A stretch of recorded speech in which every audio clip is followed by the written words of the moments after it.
আসসালামু আলাইকুম। আমি মোহাম্মদ শাহিনুর ইসলাম। অ্যান্ড্রয়েড অ্যাপ ডেভেলপমেন্টের ষষ্ঠ নম্বর ভিডিওতে আপনাদের সবাইকে স্বাগতম। আমি গত 2 পর্বে দেখেছি এই কলাম উইজেটগুলো নিয়ে কীভাবে কাজ করা যায়।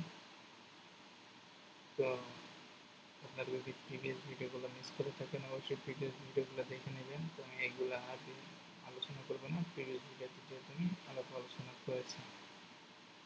আজকের ভিডিওতে আমি দেখাবো যে বাদবাকি উইজেটগুলোতে কীভাবে কী কী সেকশন আছে।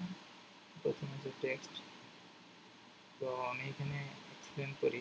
এই টেক্সট বিট হচ্ছে সিম্পল টেক্সট, এবং টেক্সট বিট হচ্ছে সিম্পল টেক্সট, তাছাড়া কিছু না।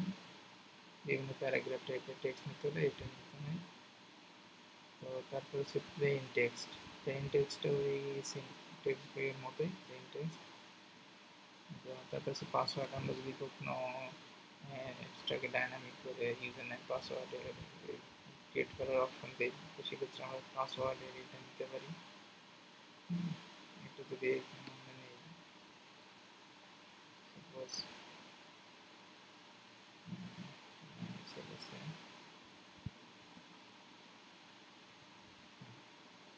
নিচে গেছে, আমরা একটু কমায় নিই সেকশনগুলো, তাহলে বুঝতে সুবিধা হবে।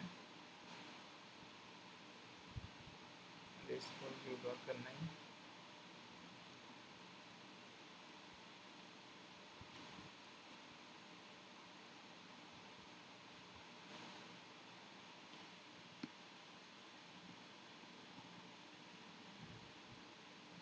তো এখানে দেখা যাচ্ছে না, এখানে প্লেসহোল্ডার দিলে দেখা যাবে। তো এটা বিভিন্ন ইউজার নেম পাসওয়ার্ড ক্রিয়েট করার ক্ষেত্রে আমরা এটা ব্যবহার করতে পারি। পাসওয়ার্ড নিউমেরিক মানে নাম্বার পাসওয়ার্ড দেওয়ার ক্ষেত্রে এটা ব্যবহার করতে পারি। ইমেইলে দেওয়ার ক্ষেত্রে আমরা এটা ব্যবহার করতে পারি। ইমেল পাসওয়ার্ড আমরা এটা ডাইনামিক করার ক্ষেত্রে এগুলো ব্যবহার করতে পারি। তারপর হচ্ছে phone, postal address, multiline text, time, date, number সাইনের, number decimal, auto complete text. এটা একটা খুব ইম্পর্টেন্ট জিনিস। অটো কমপ্লিট টেক্সট যেমন সাধারণত আমরা ডিকশনারিতে দেখে থাকি, এবং কোনো ওয়ার্ড টাইপ করার সাথে সাথে আমাদের এটা সাজেশন দেখে। এটা হচ্ছে অটো কমপ্লিট টেক্সট ভিউর মাধ্যমে করে। তারপরে আছে মাল্টি কমপ্লিট টেক্সট ভিউ। এটাও অটো কমপ্লিট টেক্সট ভিউয়ের মতোই মাল্টিপল ডাটা নিয়ে এটা কাজ করে। এবারে চেক চেক টেক্সট ভিউ যেমন চেক বক্সের মতো কাজ করে। যে আমার এটা নেই নাকি না, এটা না। যেমন সাবজেক্টের ক্ষেত্রে, যেমন আমি অনেকগুলো সাবজেক্ট নিতে চাই, বাংলা, ইংলিশ, অঙ্ক, এইরকম চেক বক্স দিয়ে চেক দিতে পারি।